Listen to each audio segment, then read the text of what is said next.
this opportunity to extend my sincere gratitude to the brethren who invited me to share the God's word in this place. ఈ యొక్క స్థలంలో దేవుని యొక్క వాక్యాన్ని పంచుకోవటానికి నన్ను ఆహ్వానించినటువంటి సహోదరులకు ప్రత్యేకంగా హృదయపూర్వకమైనటువంటి వందనాలు ఈ యొక్క సమయంలో నేను తెలియజేస్తూ ఉన్నాను. And also extend my thanks to all the audience you are regularly coming for the last 4 days to attend this meeting. గత 4 దినములుగా క్రమముగా ఈ యొక్క కూడికలకు చేరువచ్చిన ప్రేక్షకులకు చేరువచ్చిన మీకు అందరికీ కూడా ప్రభు నామమున వందనాలు తెలియజేస్తూ ఉన్నాను. Now shall we turn to the book of Revelation, the last chapter. ప్రకటన గ్రంథం చివరి అధ్యాయానికి మన బైబిల్ గ్రంథాలను తిప్పుదాం. Chapter 22. 22వ అధ్యాయము Verse 20 we will read. 20వ వచనాన్ని చదువుదాం. He who testified these things said, surely I come quickly. Amen. Even so come Lord Jesus. ఈ సంగతులను గూర్చి సాక్ష్యం ఇచ్చేవాడు అవును త్వరగా వచ్చుచున్నానని చెప్పుచున్నాడు. ఆమేన్. ప్రభు అయిన యేసు రమ్ము. 22 verse 7 we see. 22వ అధ్యాయం 7వ వచనాన్ని చూద్దాం. Behold, I come quickly. ఇదిగో నేను త్వరగా వచ్చుచున్నాను. Verse 12. 12వ వచనం. And behold, I come quickly, and my reward is with me, to every man according to his work shall be. ఇదిగో త్వరగా వచ్చుచున్నాను, వాని క్రియ చొప్పున ప్రతి వానికిచ్చుటకు నేను సిద్ధపరచిన జీతము నా యొద్ద ఉన్నది. May the Lord bless the reading of the scriptural portion. చదవబడిన లేఖన భాగములను దేవుడు దీవించి ఆశీర్వదించునుగాక. These days we were studying from the book of Revelation. ఈ యొక్క దినాలలో ప్రకటన గ్రంథంలోని సంగతులను మనం ధ్యానం చేస్తున్నాం. I can understand some of you could not attend all the classes because of various reasons. నానా విధమైన కారణాలను బట్టి మీలో కొంతమంది అన్ని తరగతులకు హాజరు కాలేకపోయారు అని నేను అర్థం చేసుకుంటున్నాను. Of course you might have missed some of the classes. బహుశా కొన్ని తరగతులను మీరు వినకపోయి ఉండవచ్చును. But because of the limitation of the time, I don't have time to revise the whole this in detail. సమయం పరిమితముగా ఉన్నది గనుక ముందుగా చెప్పబడిన సంగతులన్నీ మరలా ఇప్పుడు మీకు చెప్పడానికి సమయం లేదు. This afternoon we have completed the book of Revelation up to chapter 16. ఈ మధ్యాహ్న కాలమున ప్రకటన గ్రంథం 16వ అధ్యాయం వరకు ఈ గ్రంథాన్ని మేము ధ్యానం చేసి పూర్తి చేశాము. But I don't have the time to explain in detail once again. మరి ఒకసారి ఆ సంగతులన్నీ కూడా వివరంగా మీకు వివరించడానికి సమయం లేదు. But before going into the chapter 17, 17వ అధ్యాయంలోనికి వెళ్ళుటకు ముందుగా and the remaining portion of the scripture, లేఖనములోని ఇతర వాక్య భాగములోనికి వెళ్ళుటకు ముందుగా I will briefly tell you what we studied in the afternoon. మధ్యాహ్న కాలమున మేము ఏమైతే ధ్యానం చేశామో ఆ సంగతులు మీకు క్లుప్తంగా నేను మీకు చెప్తాను. An overall idea about the book of Revelation. ఈ ప్రకటన గ్రంథం యొక్క పూర్తి అయినటువంటి ఒక అవగాహన మీకు తెలియజేస్తాను. I am repeating this thing so that it should help you to study this book by yourself. ఈ సంగతులను మరలా నేను ఎందుకు మీకు చెప్తూ ఉన్నానంటే ఈ గ్రంథాన్ని ధ్యానం చేయటానికై అవి మీకు సహాయకరముగా ఉంటాయి. I am primarily giving some clue to study the book of Revelation. ప్రకటన గ్రంథం చదివి అర్థం చేసుకోవటానికి ప్రాథమికంగా కొన్ని విషయాలు మీకు So తెలియజేస్తాను. with that help of that clue you can study yourself. ఆ విధంగా ఆ సంగతులను అర్థం చేసుకున్న ద్వారా మీకు మీరుగా ఈ యొక్క గ్రంథాన్ని ధ్యానం చేయవచ్చు. Don't think that you have to go to a Bible school to study the book of Revelation. ప్రకటన గ్రంథం ధ్యానం చేయడానికి వేదాంత కళాశాలకు వెళ్ళాలి అని మీరు అనుకోవద్దు. Personally, I never went to any Bible schools. I never had any theological degrees. వ్యక్తిగతంగా నేను ఏ వేదాంత కళాశాలకు వెళ్ళలేదు. వేదాంత పరమైనటువంటి విద్యార్హతలు డిగ్రీలు నాకేమీ లేవు. Like Mary of old, sitting at the feet of the Lord, opening the scripture, I studied these things. మరియ వలె ప్రభువైన యేసుక్రీస్తు వారి యొక్క పాదముల యొద్ద కూర్చొని లేఖనములను తెరచి ఈ సంగతులను నేను నేర్చుకున్నాను. If you are prayerfully studying, the Holy Spirit will teach you these truths to you. ప్రార్థనా పూర్వకంగా మీరు గనక వాక్యమును ధ్యానం చేస్తే పరిశుద్ధాత్ముడు ఈ యొక్క సత్యములను మీకు బయలుపరుస్తాడు. Why I said that everyone who is seated here can study this book. నేను ఎందుకు ఈ సంగతులు చెప్తూ ఉన్నాను అంటే ఇక్కడ కూర్చున్న ప్రతి ఒక్కరు కూడా ఈ యొక్క పుస్తకాన్ని గ్రంథాన్ని చదివి ధ్యానం చేయవచ్చు. Now here I have given an outline what we have studied from the chapter 1 onwards. ఇక్కడ ఈ యొక్క చిత్రపటంలో 1వ అధ్యాయం నుంచి ఏ సంగతులు అయితే మేము ధ్యానం చేశామో ఆ సంగతుల గురించినటువంటి పైన అవలోకనము మీకు అక్కడ ఇచ్చాను. The primary theme of the book of Revelation is the restoration of the earth. ప్రకటన గ్రంథం యొక్క ప్రాథమికమైనటువంటి అంశం ఏమిటంటే భూమి పునరుద్ధరించబడటం. Jesus is coming again to establish his kingdom. ప్రభువైన యేసుక్రీస్తు వారు తన యొక్క రాజ్యాన్ని స్థాపించడానికి ఆయన మరలా వస్తాడు. That is the basic theme of the book of Revelation. ప్రకటన గ్రంథం యొక్క మూల అంశము అది.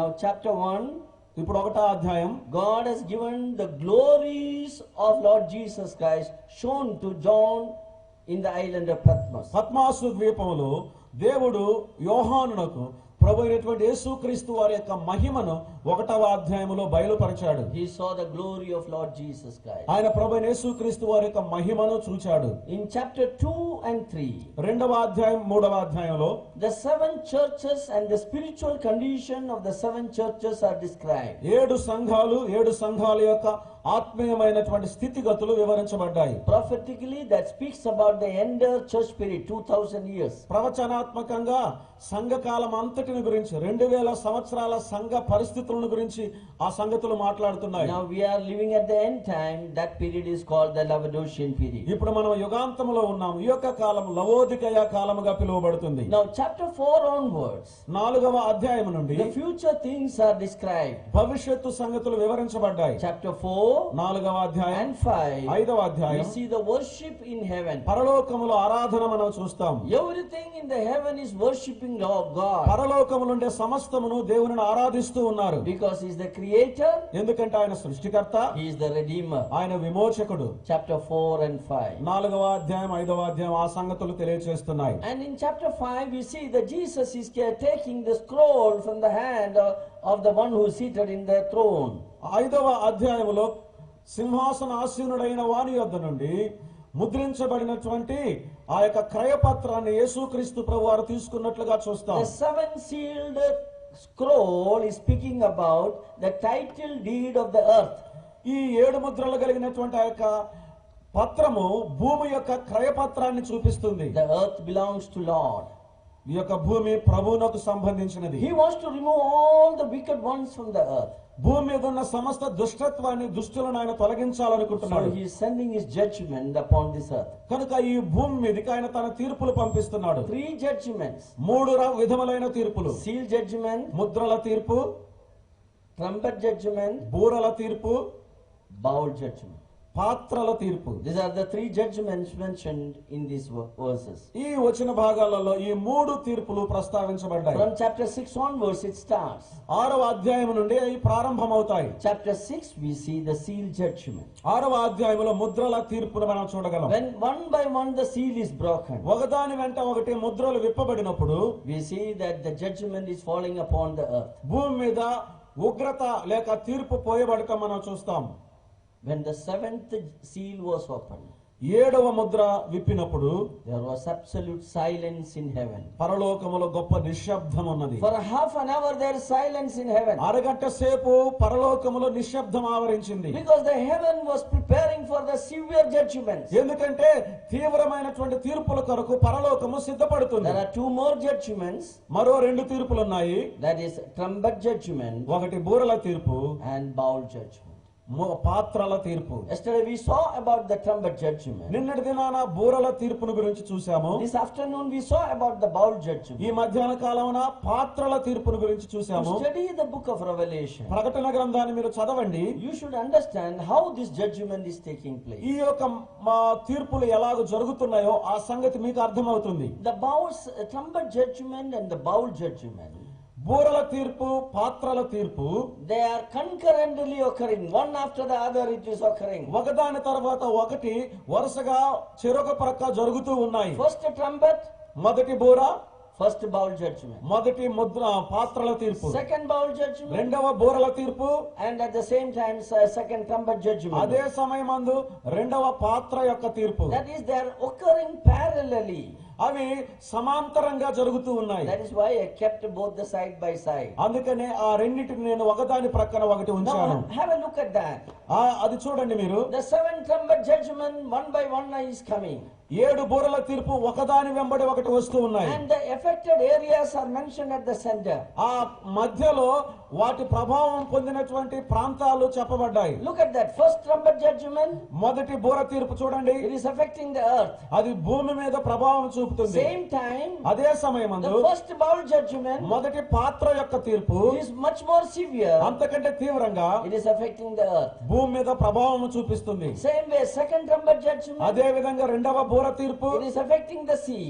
అది సముద్రం మీద తన ప్రభావం చూపిస్తుంది. At the same time, అదే సమయమందు the bowl judgment పాత్ర తీర్పు is also affecting the sea.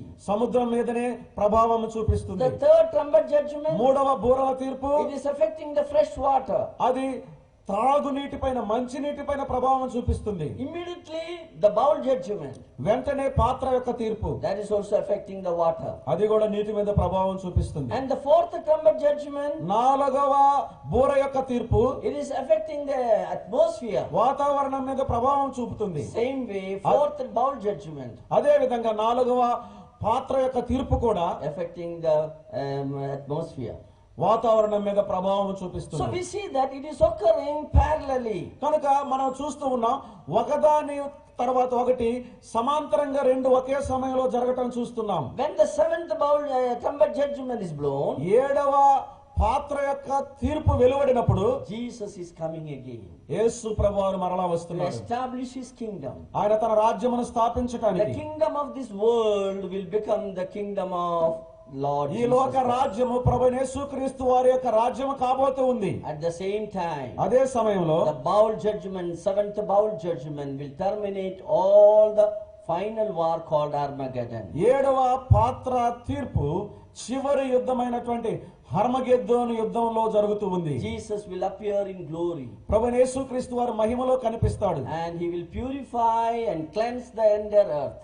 ఆయన సమస్త భూమిని శుద్ధి చేసి ప్రక్షాళన చేస్తాడు. Then he will establish 1,000-year rule on this earth. తరువాత ఆయన భూమి మీద 1000 ఏళ్ల రాజ్యాన్ని స్థాపిస్తాడు. That is called the millennial kingdom. అది 1000 ఏళ్ల రాజ్య పరిపాలనా కాలం. Then we are going to live in that new city called the New Jerusalem. నూతన యెరూషలేము అనేటువంటి ఆ యొక్క పట్టణములో మనం నివసించబోతూ ఉన్నాం. So many things are happening. అనేక సంగతులు జరగబోతున్నాయి. Finally, చివరిగా after 1,000 years, 1000 సంవత్సరముల తర్వాత the present earth and the heaven will be burned, ప్రస్తుతం ఉన్నటువంటి భూమి ఆకాశము కాలిపోతాయి, will be destroyed, నాశనము చేయబడతాయి. and the new heaven and the new earth will come. నూతన ఆకాశము నూతన భూమి వస్తుంది. A sinless, perfect heaven and earth. పాపము లేనటువంటి పరిపూర్ణమైన భూమి ఆకాశము. And we will enter into the eternity. అప్పుడు మనం నిత్యత్వములో ప్రవేశిస్తాం. Throughout the eternity we will serve our Savior. నిత్యత్వములో యుగయుగములు మన రక్షకుని మనం సేవిస్తాము. Oh, the blessed day is going to come. ఓ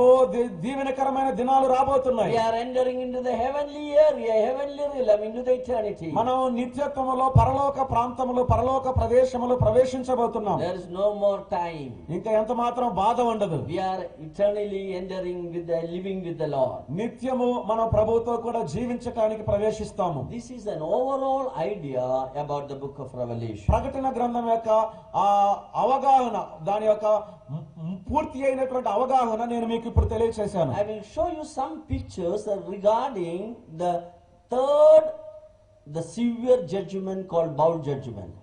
మూడవ పాత్ర తీర్పు అనేటువంటి తీవ్రమైనటువంటి తీర్పుని గురించిన కొన్ని చిత్రపటాలు నేను మీకు ఇప్పుడు చూపిస్తాను. Those who are absent in the afternoon session can have a look at this. మధ్యాహ్న కాలమున రానటువంటి వారు ఈ యొక్క చిత్రపటాలు ఇప్పుడు చూడవచ్చు. The bowls, golden bowls, filled with the wrath of God.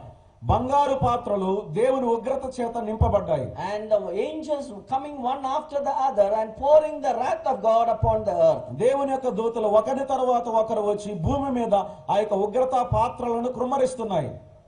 In chapter 16, 16వ అధ్యాయంలో we see the first bowl judgment is poured. మొదటి పాత్ర యొక్క తీర్పు పోయబడటం చూస్తాం.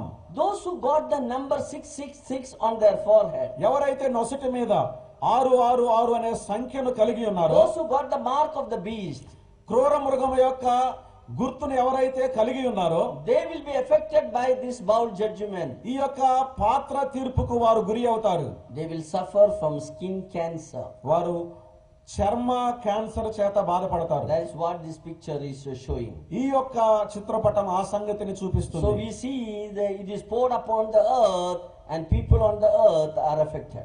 అవి ఆ తీర్పు భూమి మీద పోయబడుతుంది.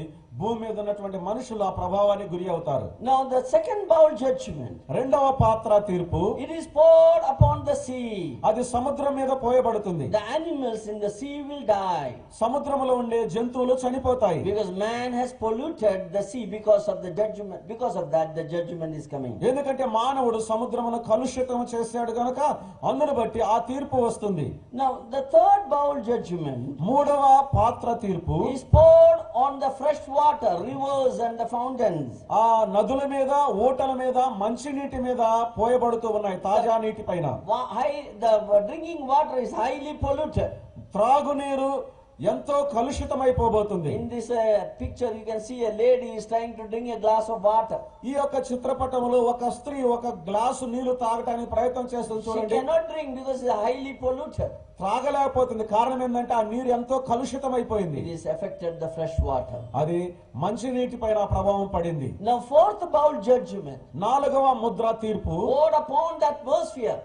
వాతావరణం మీద పోయబడింది. The temperature increasing. ఉష్ణోగ్రత పెరిగిపోతుంది. We know the scientists also say that the temperature will increase day by day.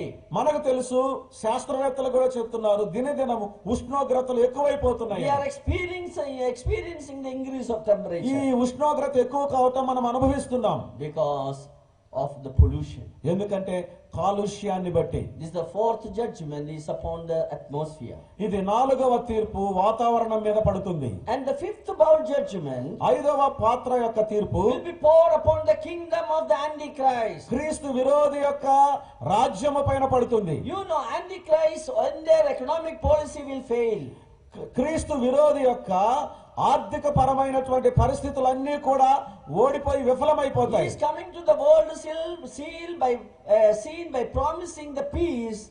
ఆ క్రీస్తు విరోధి ప్రపంచ శాంతిని నేను మీకు ఇస్తాననే మాట మీద వస్తాడు. But his entire peace project will be sabotaged, or it is not going to function. తన యొక్క శాంతి పథకం అంతా కూడా నాశనం అయిపోతుంది. అది అంత మాత్రం పని చేయదు. So the kingdom of Antichrist will become dark. కనుక క్రీస్తు విరోధి యొక్క రాజ్యము చీకటమయమైపోతుంది. Now the sixth bowl judgment, ఇప్పుడు ఆరవ ముద్ర తీర్పు, you know, the Satan and the Antichrist and the false prophet, the evil spirits will come out of them. ఈ క్రీస్తు విరోధి అబద్ధ ప్రవక్త అదే సమయమందు సాతాను దగ్గర నుండి దురాత్మలు వస్తారు. 3 evil spirits like a frog, they will come out. కప్పల వలె 3 దురాత్మలు వస్తాయి. They will gather all the people of the world. ప్రపంచంలో ఉండే ప్రజలందరినీ ఆ అపవిత్రాత్మలు పోగు They చేస్తాయి. will gather them around Jerusalem, యెరూషలేము చుట్టూ ప్రజలను పోగు చేస్తారు. especially in a place called Megiddo. ప్రత్యేకంగా మెగిద్దో అనేటువంటి స్థలములో జనములను పోగు All చేస్తారు. the armies of the world will gather అక్కడ ప్రపంచ సైన్యాలన్నీ కూడుకుంటాయి. for a war called Armageddon. హర్మగెద్దోను అనే యుద్ధం కొరకు సైన్యాలు కూడుతాయి. Their objective is to destroy the nation of Israel. ఇశ్రాయేలు దేశాన్ని నాశనం చేయటమే వారి యొక్క గురి. They thought that all the problem of the world is because of the Jewish people. వారు అంటారు, యూదులను బట్టే ప్రపంచంలో ఉండే సమస్యలన్నీ వచ్చాయంటారు. And as the war is going on, ఆ యుద్ధం జరుగుతూ ఉండగా the Jewish people will cry to the Lord, యూదులైనటువంటి ప్రజలు దేవుని ఎదుట మొరపెట్టి "Oh ఏడుస్తారు. Lord, you come and help us." ఓ ప్రభువా, నీవు వచ్చి మాకు సహాయం చేయము. The last day of the war of Armageddon, హర్మగెద్దోను యుద్ధం యొక్క ఆఖరి దినమున Lord Jesus Christ will come in glory. ప్రభువైన యేసుక్రీస్తు వారు మహిమలో వస్తాడు. This is what we studied up to chapter 16. 16వ అధ్యాయం వరకు ఈ సంగతులు మనం ధ్యానం చేశాం. Those who were missing, just I thought to briefly narrate this. ఎవరైతే రాలేకపోయారో వారికి క్లుప్తంగా ఈ యొక్క సంగతులు దృష్టాంతంగా Now, చెప్పాను. come to chapter 17. ఇప్పుడు 17వ అధ్యాయంలోనికి రండి. And chapter 17 and 18. 17వ అధ్యాయం 18వ అధ్యాయం. Please carefully note down that is an expansion of the judgment of God upon the Babylon. జాగ్రత్తగా వ్రాసుకోండి. బబులోను పైన దేవుని యొక్క తీర్పు విస్తరించటం ఈ 2 అధ్యాయాల్లో. Already it is mentioned in chapter 14. అది 14 అధ్యాయంలో ముందుగానే ప్రస్తావించబడింది. And also in chapter 16. 16 అధ్యాయంలో కూడా God is going to judge the great city of Babylon. బబులోను అనే మహాపట్టణమునకు దేవుడు తీర్పు తీర్చనై ఉన్నాడు. Now chapter 17 and 18. ఇప్పుడు 17వ అధ్యాయం 18వ అధ్యాయం He is giving a detailed account of the judgment of God upon the Babylon. బబులోను మహాపట్టణం మీద దేవుని యొక్క తీర్పును గురించిన వివరణాత్మకమైనటువంటి విషయాలు ఈ 2 అధ్యాయాలు ఇస్తున్నాయి. Here we see the seven-headed beast we see. ఇక్కడ 7 తలలు కలిగినటువంటి క్రూర మృగం మనం చూస్తాం. And a lady is sitting upon that beast. ఒక స్త్రీ ఆ యొక్క క్రూర మృగము పైన కూర్చొని ఉన్నది. And this beast is none but Antichrist. ఈ యొక్క క్రూర మృగము క్రీస్తు విరోధి తప్ప మరేమీ కాదు. This lady is the religious body. ఈ యొక్క స్త్రీ మత సంబంధమైనటువంటిది. The Babylon, the mystery, the mother of harlots, her name. ఆ బబులోని యొక్క పట్టణం యొక్క పేరు ఏమిటంటే అది వేశ్యల పట్టణము. So here we see the Babylon, the mystery. ఇక్కడ బబులోనును గురించిన మర్మము మనం చూస్తాం. In chapter 17 and 18, 17వ అధ్యాయము 18వ అధ్యాయంలో we see the two aspects of Babylon. బబులోను యొక్క 2 దృక్పథాలు చూస్తాం. ఒకటి The religious Babylon. మతపరమైనటువంటి Babylon. All the religious corruptions in the world came from Babylon. ప్రపంచములో ఉండే మత సంబంధమైన దుర్నీతి అంతా కూడా, అవినీతి అంతా కూడా బబులోను నుండే వచ్చింది.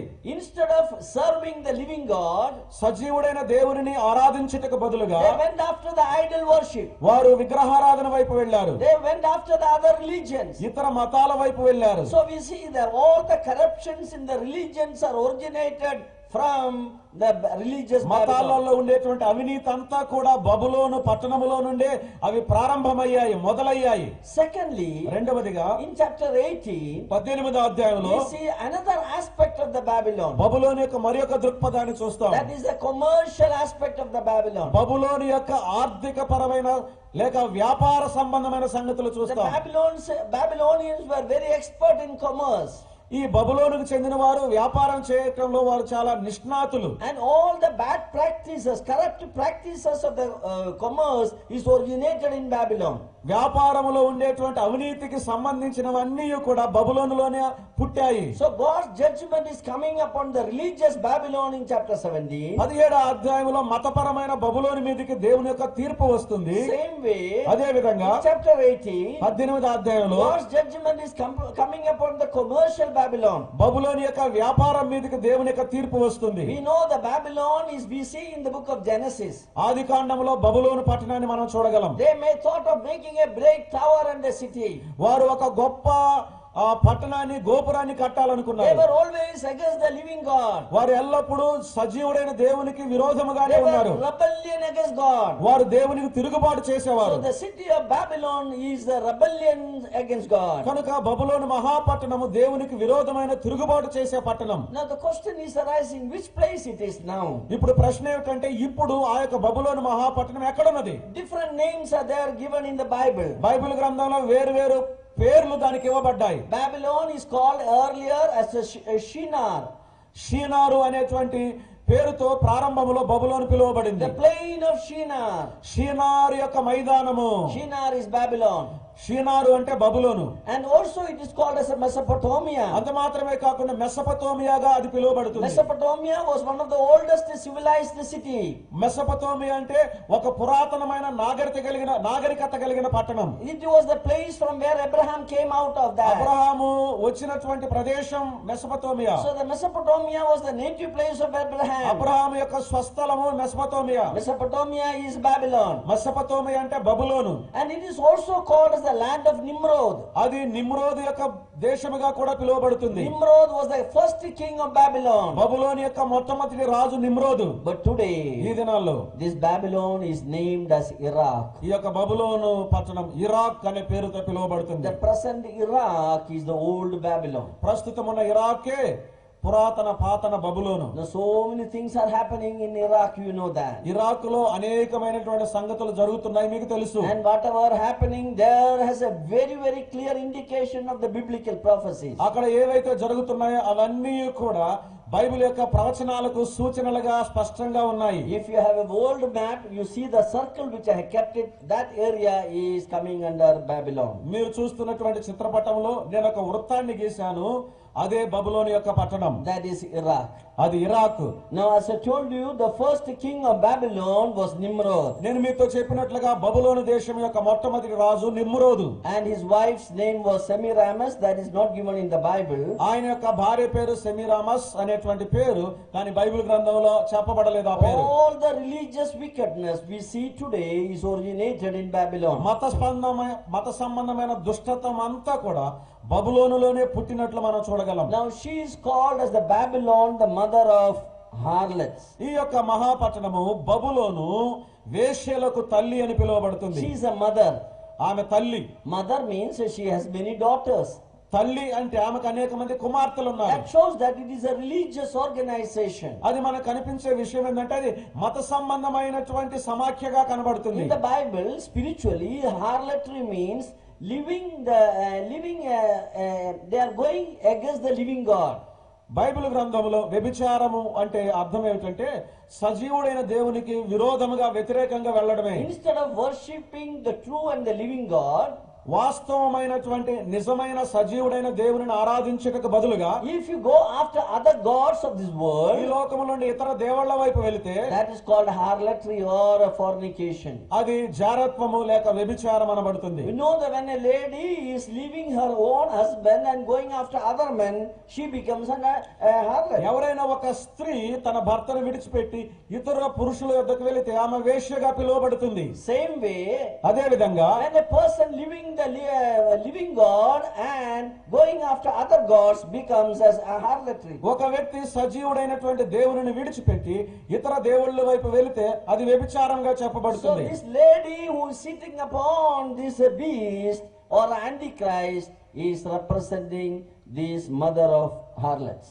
ఈ స్త్రీ ఎవరైతే క్రీస్తు విరోధి పైన కూర్చొని ఉన్నదో ఆమె వేశ్యలకు తల్లిగా చెప్పబడుతుంది. We read in book of Revelation chapter 17. ప్రకటన గ్రంథం 17వ అధ్యాయంలో మనం చదువుతాం. A scarlet colored beast we see there. ఒక ఎర్రని వర్ణం కలిగినటువంటి ఒక క్రూర మృగాన్ని మనం అక్కడ A చూడగలం. beast with the 7 heads.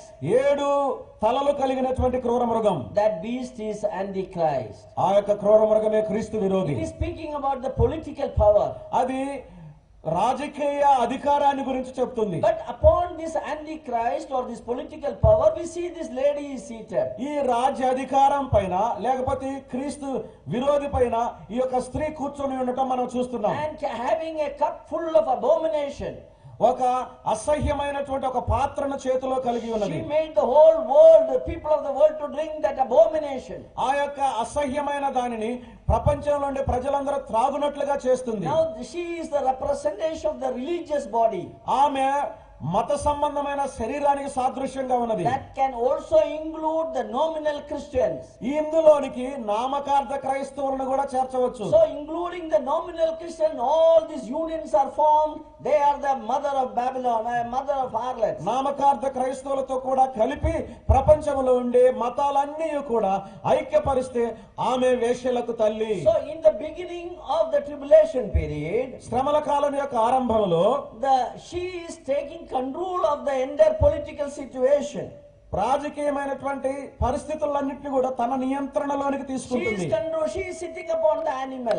ఆమె ఆ జంతువు పైన కూర్చొని ఉన్నది. Or in other words, లేక మరి ఒక మాటలో the Antichrist will come in the political power with the help of religion.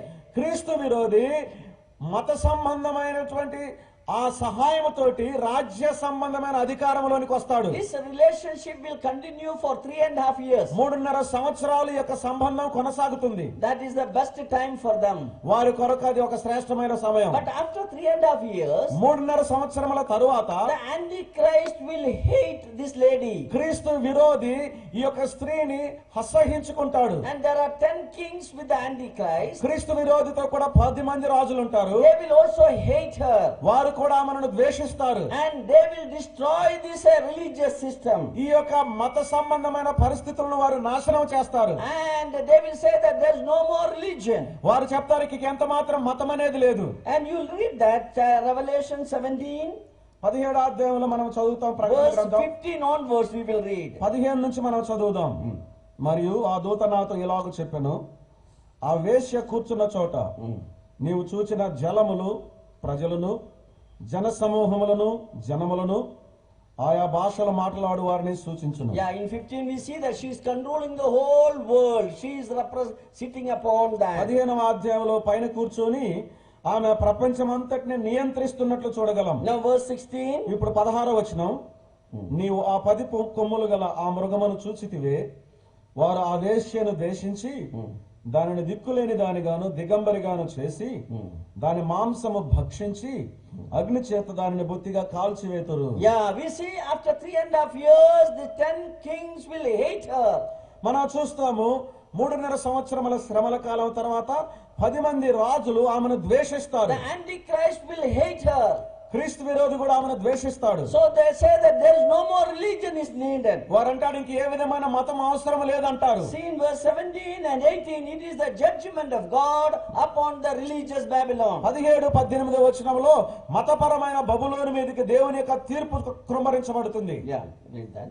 దేవుని మాటలు నెరవేరు వరకు వారు ఏకాభిప్రాయం గలవారై తమ రాజ్యమును ఆ మృగములకు అప్పగించుట వలన తన సంకల్పము కొనసాగించినట్లు దేవుడు వారికి బుద్ధి పుట్టించును. మరియు నీవు చూచిన ఆ స్త్రీ భూరాజుల నేలు ఆ మహాపట్టణమే. Yeah, this city will be destroyed, these women will be destroyed, and there is no more religion. ఈ మతము నాశనం చేయబడుతుంది, ఆ స్త్రీ ఆ పట్టణము నాశనం చేయబడుతుంది. Then Antichrist will say, అప్పుడు క్రీస్తు విరోధి అంటాడు, if anybody wants to worship God, ఎవరైనా దేవుని ఆరాధించాలనుకుంటే I am God, నేనే దేవుడను, you worship me, మీరు నన్ను and ఆరాధించండి. he will keep his image in the temple of God in Jerusalem. యెరూషలేములో ఉండే దేవాలయంలో తన యొక్క విగ్రహాన్ని ఆయన ఆవిష్కరిస్తాడు. So this judgment will occur at the middle of the tribulation period. శ్రమల కాలం యొక్క మధ్యలో ఈ యొక్క తీర్పు జరుగుతుంది. But there is one more judgment upon Babylon. అయితే బబులోను మీద మరి ఒక తీర్పు ఉన్నది. That is known as the Babylon, commercial Babylon. అది ఆ వ్యాపార సంబంధమైన బబులోను. Chapter 18, you look at that. 18వ అధ్యాయంలో మీరు చూస్తే Now it is starting like this, and after these things I saw another angel. ఇక్కడ ఏమని ప్రారంభం అవుతుందంటే, అటు తరువాత మహాధికారము గల వేరొక దూత పరలోకము నుండి దిగి వచ్చుట చూచితిని. In the sense that after the judgment of the religious Babylon, God is going to judge the commercial Babylon. దాని యొక్క అర్థం ఏమిటంటే, మతపరమైనటువంటి బబులోనుకు దేవుడు తీర్పు తీర్చిన తర్వాత వ్యాపార సంబంధమైన బబులోనుకు దేవుడు తీర్పు తీర్చబోతున్నాడు. So chapter 18 is going to occur the judgment at the end of the tribulation period. 18వ అధ్యాయంలో ఉండేటువంటి ఆ యొక్క తీర్పు శ్రమల కాలం యొక్క ముగింపులో జరుగుతుంది. As a result of the Armageddon, God's judgment will come upon Babylon. ఆర్మగెద్దోను యొక్క ఫలితంగా దేవుని యొక్క తీర్పు బబులోను మీదకి వస్తుంది. In chapter 16 verse 19 we read about that. దానిని గురించి 16వ అధ్యాయం 19వ వచనంలో చదవగలం. We see that God remembers the great Babylon and sending his judgment there. అక్కడ గొప్ప బబులోను పట్టణాన్ని దేవుడు జ్ఞాపకం చేసుకొని దాని మీద తన తీర్పును పంపిస్తున్నాడు. Judgment upon the commercial Babylon. వ్యాపార బబులోను మీదకి దేవుని తీర్పు. No, there's a every possibilities there. The present Iraq, especially the south part of Iraq, southern Iraq, where the original Babylon was there, is going to be developed as a commercial city. ఇప్పుడు ఉండేటువంటి సాధ్యమయ్యేటువంటి విషయం ఏంటంటే, ఇరాకులోని దక్షిణ ప్రాంతం, మరి ప్రత్యేకంగా దక్షిణ ఇరాకు బబులోను మహాపట్టణం ఉన్నటువంటి ఆ యొక్క ప్రదేశంలో వ్యాపారం అభివృద్ధి చెందే అవకాశం ఖచ్చితంగా ఉంది. If you study the Bible carefully and about Babylon, it is very definite that before the coming of the Lord Jesus Christ, before the judgment, definitely there is going to be a great city of Babylon in the southern part of it. ఇక్కడ Bible గ్రంథాన్ని, బబులోను పట్టణాన్ని మనం జాగ్రత్తగా చదివినట్లయితే, ప్రభు అయినటువంటి యేసుక్రీస్తు వారి యొక్క రాకడక ముందు, రాకడ సమయంలో ఈ గొప్ప బబులోను మహాపట్టణము ప్రసిద్ధి చెందుతుంది. Now what is happening in Iraq and the nearby area is an indication, probably it is towards the rebuilding of Babylon. ఇరాకులోనేమి ఆ చుట్టూన్నటువంటి ప్రదేశంలోని జరుగుతున్న పరిస్థితులు మనం గమనించినట్లయితే అవి ఇరాక్ యొక్క పునర్నిర్మాణానికి దోహదము చేసే పరిస్థితులుగా ఉన్నాయి. Being it is almost at the center of the east and the west countries, this area will develop as a commercial city. ఆ దేశమునకు తూర్పు భాగాన పడమటి భాగాన ఉన్నటువంటి దేశాలు ఈ యొక్క పట్టణాన్ని వ్యాపార పరంగా అభివృద్ధి చేస్తాయి. There are so many other prophecies very clearly speaks about it. దానిని గురించి చాలా స్పష్టంగా మాట్లాడే వేరే ప్రవచనాలు కూడా ఉన్నాయి. I don't want to go into that. వాటిలోకి నేను వెళ్ళడం లేదు. But we see that when this is developed as a commercial city, ఆ యొక్క పట్టణము వ్యాపార కేంద్రముగా ప్రసిద్ధి చెంది అభివృద్ధి చెందినప్పుడు what are the items they are going to sell? వారు వాటిని ఏ వస్తువులను వారు అమ్ముతారు. In chapter 18, 18వ అధ్యాయంలో in verse 12 and 13, if you read, Telugu Bible 11 నుంచి 14 వచనాలు కలిసి ఉన్నాయి చదివితే we see a long list of the commodities that are going to sell in their mention. అక్కడ అమ్మబడేటువంటి వస్తువుల పెద్ద జాబితాను పట్టికను చూడగలం. All the product of the world will be sold in Babylon. ప్రపంచంలో ఉండే ఉత్పత్తులన్నీ కూడా బబులోను పట్టణంలో అమ్మబడతాయి. Even from the gold, silver and precious stones. వెండి బంగారములు వెలగల రాళ్ళు. And we see some of the items which is mentioned is coming from India. భారతదేశం నుండి వచ్చేటువంటి కొన్ని వస్తువులు కూడా అక్కడ ప్రస్తావించబట్ట మనం చూస్తాం. Yeah, cinnamon, incense and all other things that are coming from India. దాల్చిన చెక్క, ఓమము, ధూపద్రవ్యములు ఇవన్నీ కూడా భారతదేశం నుండి వస్తాయి. And not only that, అంత మాత్రమే I కాదు, want to draw your attention to the last two items. చివరి 2 వస్తువుల వైపు మీ యొక్క దృష్టిని నేను తీసుకురావాలనుకుంటున్నాను. There you notice that it is mentioned the slaves and the souls of men.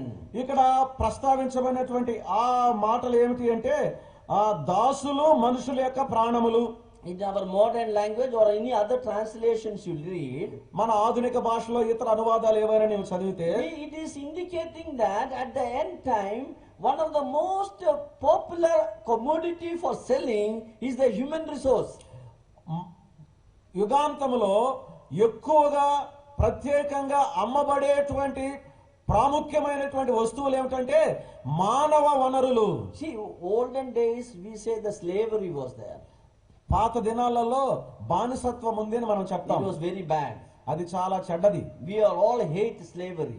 బానిసత్వాన్ని మనం అందరం కూడా వ్యతిరేకిస్తాం. But today అయితే ఈ దినాల్లో slavery is coming again in another form. ఈ యొక్క బానిసత్వం అనేది మరి ఒక రూపంలో నుండి వస్తుంది. The multinational companies, our young people are working as slaves there. ఈ గొప్ప గొప్ప ఈ కర్మాగారాలు లేక పరిశ్రమలలో మన యొక్క పిల్లలు బానిసలుగా పనులు చేస్తూ ఉన్నారు. If you ask what is the timing of your service in the office, నీ యొక్క కార్యాలయంలో నువ్వు చేసే పని ఏమిటని వారిని అడిగితే a new phrase has developed, 24/7. కొత్త పదం వచ్చింది ఇప్పుడు 24/7 అని. What do you mean by 24? That means throughout the you have to work. 24/7 అంటే ఇంకా వారమంతా పని చేయాల్సిందే. When I was working only for 8 hours. నేను పని చేసేటప్పుడు 8 గంటలు మాత్రమే పని చేశాను. Now you know the youngsters are working in such a way that not 8 hours are sufficient for to finish the work. ఈ దినాలలో యవనస్తులైనటువంటి వారు ఎలాగ పని చేస్తున్నారు అంటే 8 గంటలు వారు పనిని సంపూర్తి చేయడానికి వారికి సరిపోవటం లేదు. They introduce a new phrase called human resource. కొత్త పదాన్ని మానవ వనరులు అనేటువంటి ఒక పదాన్ని వాళ్ళు పరిచయం చేస్తున్నారు. They say that man is a resource. వారు ఏమంటున్నారంటే మానవుడు ఒక వనరు. Like a gold, silver or any coal or whatever may be resources, natural resources, like that man is also a resource. ఈ యొక్క ప్రకృతి వనరులు ఏవైతే ఉన్నాయో వెండి, బంగారము, బొగ్గు, అలాగే మనుషుడు కూడా ఈ విధమైన ప్రకృతి వనరుగా చూస్తున్నారు. You exploit the resource as much as possible. ఈ యొక్క వనరులను సాధ్యమైనంత వరకు నీవు When వినియోగించుకుంటున్నావు. that is useless, throw them out. అది ఎప్పుడైతే నిష్ప్రయోజనం అవుతుందో దాన్ని విసిరవేస్తున్నావు. So you see the multinational companies, they always recruit the young people, the old people they don't want it. ఇప్పుడు ఉండేటువంటి పెద్ద పెద్ద కంపెనీల వారు ఎవరైతే ఉన్నారో యవనస్తులనే వారు తమ ఉద్యోగాలు చేర్చుకుంటున్నారు కానీ పెద్దలను రానివ్వడం లేదు. After 50-55 they just tell them you get out of the office. 50-55 సంవత్సరాలు అయిపోయిన తర్వాత ఇంక వెళ్ళిపోయి ఈ కార్యాలయంలో నుండి అంటున్నారు. Let me tell you, very sorry to say about it. నేను మీతో చాలా విచారంగా ఒక మాట చెప్పనివ్వండి. When we were studying that terminology, human resource was not there in the మేము textbook. ఎప్పుడైతే చదువుతున్నామో మానవ వనరులు అనేటువంటి పదజాలం ఆ దినాల్లో లేనే లేదు. It was first introduced in 1984 during the time of Rajiv Gandhi. 1984 సంవత్సరంలో రాజీవ్ గాంధీ పరిపాలన చేసే కాలంలో మొట్టమొదటిసారిగా ఈ యొక్క పదం ఉపయోగించబడింది. Human beings were considered as a resource. ఈ యొక్క మానవులు ఒక వనరులుగా ఆలోచన It చేయబడుతున్నారు. is against the Bible. అది బైబిల్ గ్రంథానికి విరోధమే. Bible never says the human beings are resources. మానవులు వనరులు అని బైబిల్ గ్రంథం ఎంత మాత్రం చెప్పటం లేదు. God says that all the resources of the earth was created for man. Bible గ్రంథం చెప్తుంది ప్రకృతి వనరులన్నీ కూడా మానవుని కొరకు దేవుడు He సృజించాడు. is the one who has to control the resources. ఈ యొక్క వనరులను నియంత్రణలో ఉంచుకోవాలి మానవుడు. Unfortunately, man became a resource now here. దురదృష్టవశాత్తు ఈ దినాల్లో మనుషుడే వనరులైపోయాడు. That's the meaning of the word used here, slaves. ఇక్కడ దాసులు అనేటువంటి పదం ఉపయోగించడం నుండి అర్థం అది. Human resource. మానవ వనరులు. Oh, very sad thing it is. చాలా విచారకరమైన విషయం. And the next word which is used అక్కడ వాడబడిన మరి ఒక పదం in ఏమిటంటే the local language, in the vernacular language, other translation you read that. సొంత భాషలో మీ యొక్క సొంత భాషలో మీరు చదివినట్లయితే The selling product is the human bodies. అమ్మేటువంటి వస్తువులు మానవ శరీరాలని ఉన్నాయి. So when here it is source of Ben is English. ఇక్కడ In my Telugu, the marginal reading also says the human body parts. ఇక్కడ ఈ వచనాల్లో మానవుని యొక్క ప్రాణములు అని అన్నారు, కానీ కింద ఇవ్వబడిన మూల భాషలో చిన్న మాటలో అక్షరాలలో శరీరములు అని చెప్పబడ్డాయి. That means in Malayalam also the same word, that is the human body parts. Malayalam భాషలో కూడా అదే పదం ఉపయోగించబడుతుంది, అది శరీరంలో భాగం. So many years ago, అనేక సంవత్సరాల క్రితం, 2000 years ago, 2000 సంవత్సరాల క్రితం Bible says బైబిల్ చెప్తుంది that at the end time, యుగాంతములో human body parts are going to be a marketable product. మానవ శరీర భాగాలు సంతలో అమ్మేటువంటి వస్తువులు అయిపోతాయి.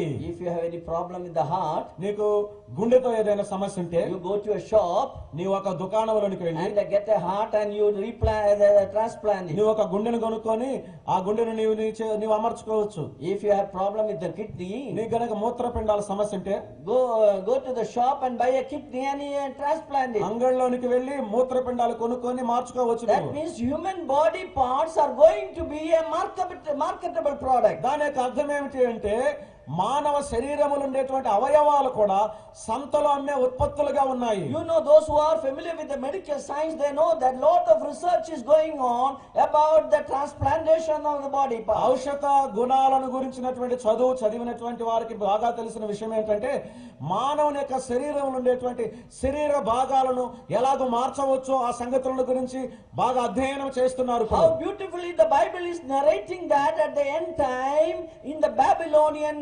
commercial commodities, the human body parts are going to be sold.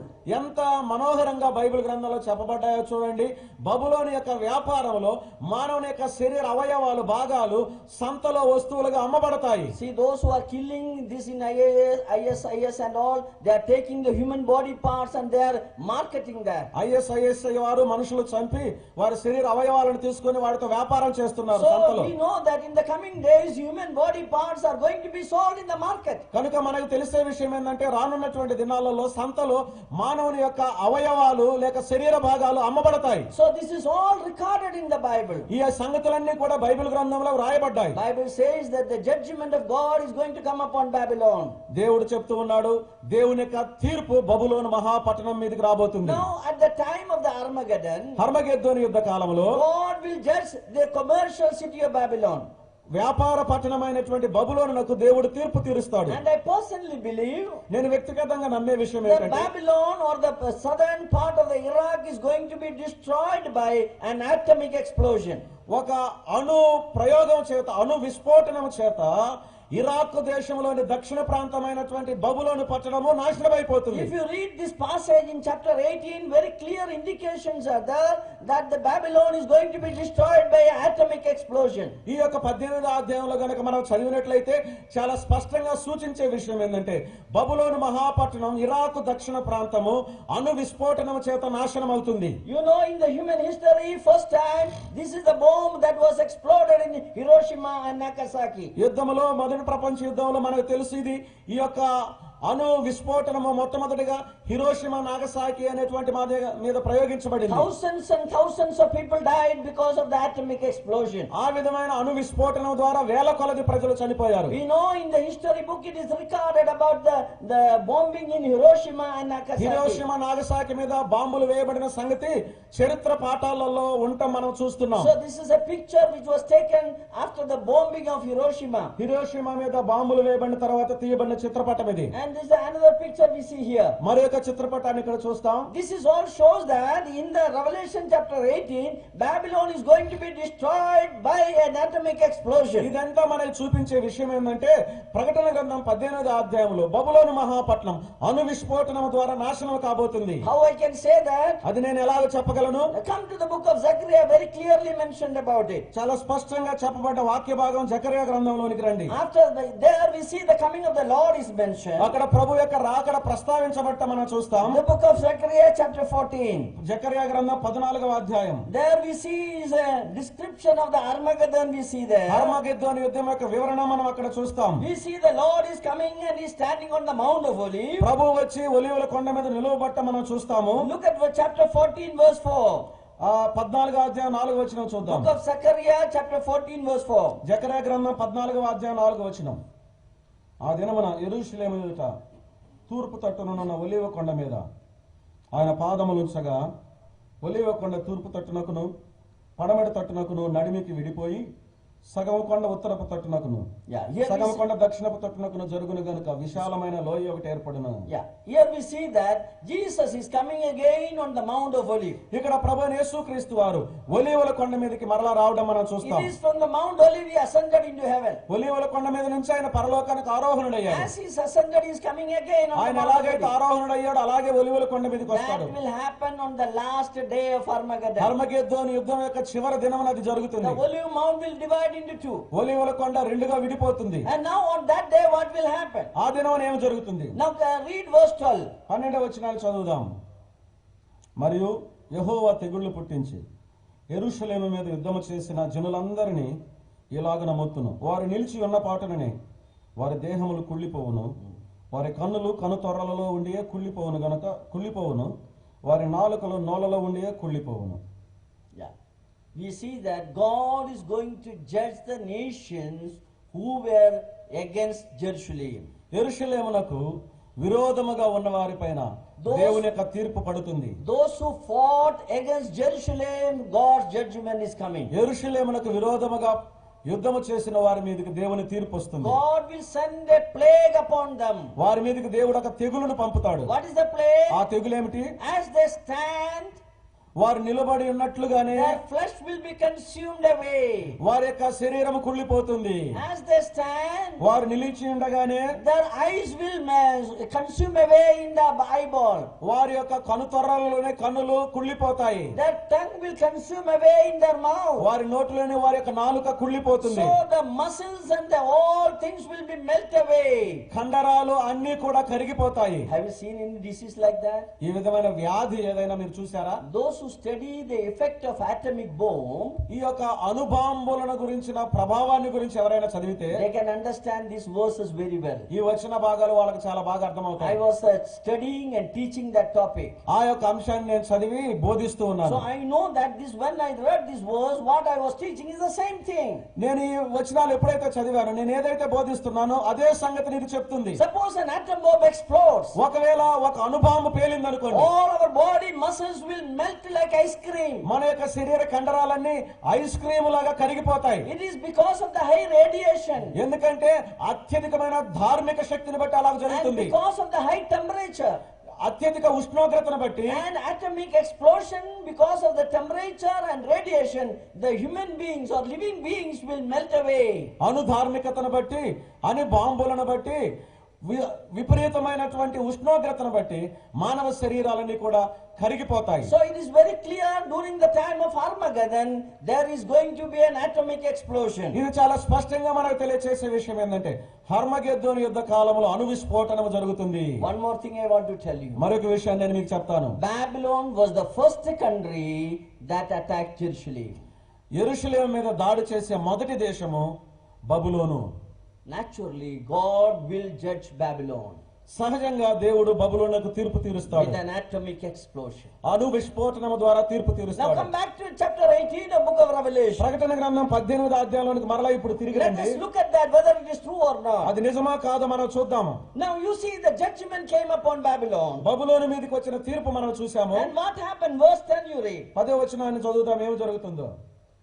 9, 10 కలిసి ఉన్నాయి. దానితో వ్యభిచారం చేసి సుఖభోగంలో అనుభవించిన భూరాజులు దాని బాధ చూసి భయాక్రాంతులై దూరమున నిలువబడి Yeah, because of the torture that came upon Babylon, all the people are standing away and watching that. బబులోను కలిగినటువంటి బాధను ప్రజలు దూరముగా నిలువబడి చూస్తారు. Normally, any accident, anything happens, everybody goes and helps.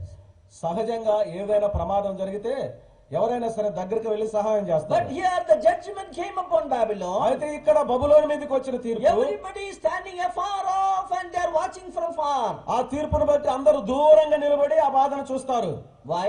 ఎందుకని? Because they are afraid of radiation. ఎందుకంటే అనుధార్మికతకు వారు If భయపడుతున్నారు. an atomic explosion takes place, అణు విస్ఫోటనం గనక జరిగితే definitely people will not go there and help them. ఖచ్చితంగా ప్రజలు వారి వద్దకు వెళ్లి సహాయం చేయలేరు. They will stand afar off. వారు దూరంగా నిలవబడతారు. Again, verse 15 you read. మరలా 15వ వచనాన్ని చదువుదాం. ఆ పట్టణం చేత ధనవంతులైన ఈ సరకుల వర్తకులు ఏడ్చుచు దుఃఖపడుచు, అయ్యో అయ్యో, సన్నపనార బట్టలను ధూమ్ర రక్తవర్ణపు వస్త్రములను ధరించుకొని They are weeping. Again, they are standing afar off. వారు దూరంగా నిలవబడి ఏడవటం మనం చూస్తాము. Now you read verse 17. 17వ వచనాన్ని ఇప్పుడు చదువుదాం.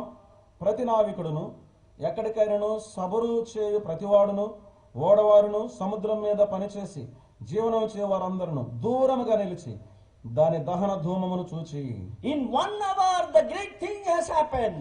ఒక గంటలో ఒక గొప్ప సంఘటన జరిగింది. Everything became nothing. సమస్తము కూడా ఏమీ లేకుండా అయిపోయింది. In 1 hour. ఒక గంటలో. That means it's a sudden destruction. అంటే దానికి అర్థం ఏంటంటే అకస్మాత్తుగా జరిగిన నాశనం. Again it is reminding about an atomic explosion. ఇది మరలా అణు విస్ఫోటనాన్ని మనకు జ్ఞాపకం చేస్తుంది. Same verse 19 last part. అదే విధంగా 19వ వచనం చివరి భాగంలో, For in 1 hour is she made desolate. అది ఒక్క గడియలోనే పాడైపోయినాయి అని చెప్పుకొనుచు కేకలు That వేయుచుండిరి. shows that the commercial city of Babylon will be rebuilt again and the God's judgment will come upon that. దాని యొక్క అర్థం ఏంటంటే వ్యాపార బబులోను పట్టణం తిరిగి కట్టబడుతూ ఉంది. దాని మీదకి మరలా దేవుని తీర్పు వస్తుంది. And Babylon will be destroyed by an atomic explosion. అణు విస్ఫోటనము ద్వారా బబులోను పట్టణం నాశనం చేయబడుతుంది. Now come to chapter 19. ఇప్పుడు 19వ అధ్యాయంలోనికి రండి. Jesus is coming on the Mount of Olives. ప్రభువైన యేసుక్రీస్తు వారు ఒలీవల కొండ మీదకి వస్తున్నారు. After the marriage of the Lamb. గొర్రెపిల్ల వివాహోత్సవం The తర్వాత church and the Lord Jesus Christ, where the marriage will take place in heaven. క్రీస్తునకు సంఘమునకు పరలోకములో వివాహం జరుగుతుంది. Yeah, we see the blessed are those who are partakers of the marriage. We see that. గొర్రెపిల్ల పెళ్లి విందునకు పిలువబడిన వారు ధన్యులని మనం అక్కడ చూస్తున్నాం. 19 verse 9 you please read. 19:9 చదువుదాం. మరియు అతడు నాతో ఇలాగ చెప్పెను, గొర్రెపిల్ల పెళ్లి విందుకు పిలువబడిన వారు ధన్యులని వ్రాయము. Yes, if you are the partakers in the marriage supper of the Lamb, you are a blessed person. గొర్రెపిల్ల పెళ్లి విందులో నీ గనక పాలు పంపులుంటే నీవు ధన్యుడవు ధన్యురాలవు. A detailed description is given about the marriage of the Lamb in chapter 19. 19వ అధ్యాయంలో గొర్రెపిల్ల వివాహమును గురించిన వివరణాత్మకమైనటువంటి వివరణ ఇవ్వబడింది. The marriage will take place in heaven. పరలోకంలో వివాహం జరుగుతుంది. After the marriage, వివాహం తరువాత the bride and the bridegroom, పెళ్లి కుమారుడు పెళ్లి కుమార్తె, that is Jesus Christ and the church, అది యేసుక్రీస్తు ప్రభువారు సంఘము will come down on the earth భూమి మీదకి దిగి వస్తారు. to celebrate the supper of the marriage. పెళ్లి విందును వారు చేయటానికి వస్తారు. That is written in verse 11. Please read that. అది 11వ వచనంలో రాయబడి ఉన్నది చదువుదాం. మరి పరలోకము తెరవబడి ఉండడు చూచితిని, అప్పుడు ఇదిగో తెల్లని గుర్రం ఒకటి కనబడను, దాని మీద కూర్చుండి ఉన్నవాడు నమ్మకమైన వాడును సత్యవంతుడు నన్ను నామము గలవాడు, ఆయన నీతిని బట్టి విమర్శ చేయొచ్చు యుద్ధము జరిగించుచున్నాడు. Jesus is coming and with the many crowns are there upon his ears. Verse 12. 12వ వచనంలో ప్రభు అయినటువంటి యేసుక్రీస్తు వారు ఆయన శిరస్సు మీద అనేక కిరీటములు కలిగి ఆయన వస్తూ ఉన్నాడు. Yeah, he is coming as the King of Kings and the Lord of Lords. ఆయన రాజులకు రాజుగా ప్రభువులకు ప్రభువుగా వస్తున్నాడు. Now verse 15 and 16. ఇప్పుడు 15, 16 వచనాలు.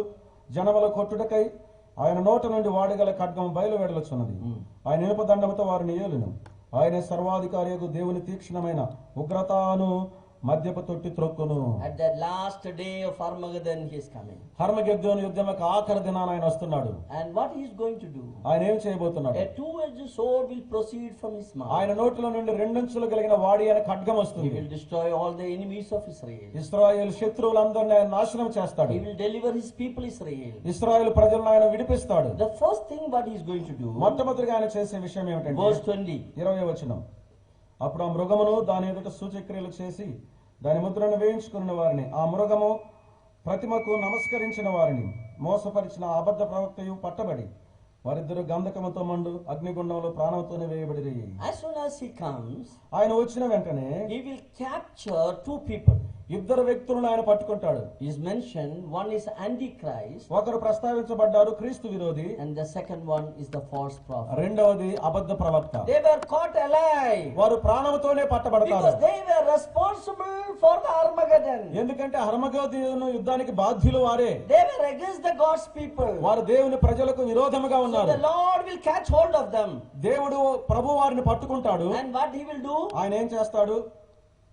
He will throw them into the lake of fire. గంధకముతో మండు అగ్నిగుండములో వారిని పడవేస్తాడు. See, you study the book and we understand the lake of fire is the real hell which describes in the Bible. Bible గ్రంథం మనం చదివితే Bible గ్రంథంలో చెప్పబడిన అగ్నిగుండం అదే ఇక్కడ మనం చదువుతున్నాము. So these two people, ఈ ఇద్దరు మనుషులు they are thrown alive into the hell fire. ప్రాణముతోనే వారు అగ్నిగుండంలో పడవేయబడ్డారు. You know, two people, they went heaven alive. ఇద్దరు వ్యక్తులు ప్రాణంతో పరలోకానికి వెళ్ళారు. ఎవరు వారు? You know that? వారెవరో మీకు తెలుసా? Who are they? ఎవరు వారు? Enoch హనోకు and Elijah. ఏలియాలు. They went alive వారు ప్రాణంతో పరలోకానికి because వెళ్ళారు. they were good people. ఎందుకంటే వాళ్ళు మంచివారు. Same manner, అదే విధంగా there are two people, ఇద్దరు వ్యక్తులు they are going to be in the hellfire అగ్నిగా గుండములో వారు పడవేయబడతారు. alive. వారు ప్రాణముతోనే Who are పడవేయబడతారు. ఎవరు వారు? Antichrist and క్రీస్తు విరోధి మరియు false prophet. అబద్ధ ప్రవక్త. You know, I think they are the one who is going to inaugurate hell. నేనేమనుకుంటున్నారో తెలుసా? నేనేమంటున్నారంటే ఈ యొక్క అగ్నిగుండాన్ని ప్రారంభోత్సవం చేసేది వారిద్దరే. Now there is nobody is in the hell, you know. ఇప్పుడు అగ్నిగుండంలో ఎవరు లేరు. You may be wondering, what you are talking? Nobody is there in the hell?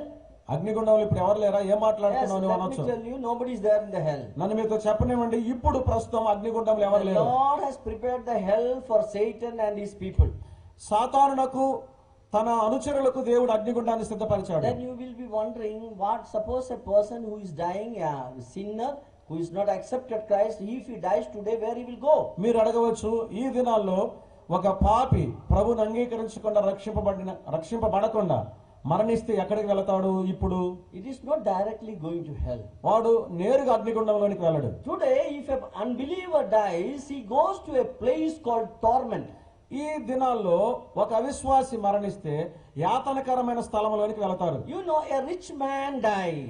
మీకు తెలుసు, ధనవంతుడు మరణించాడు. We read that when he died, he went to a place of torment. ఎప్పుడైతే ధనవంతుడు మరణించాడో మనం చదువుతాం, వెంటనే అతడు యాతనకరమైన స్థలంలోనికి It వెళ్ళాడు. is not the lake of fire or hell. అది అగ్నిగుండం కాదు, నరకం కాదు. It is similar to hell, but not the real hell. అగ్నిగుండం లాంటిదే గాని నిజంగా అగ్నిగుండం కాదు. And that is like a lockup. You know, when you get a criminal, a murderer, immediately what the police will do? అది నరకం లాంటిదే కానీ నరకం కాదు.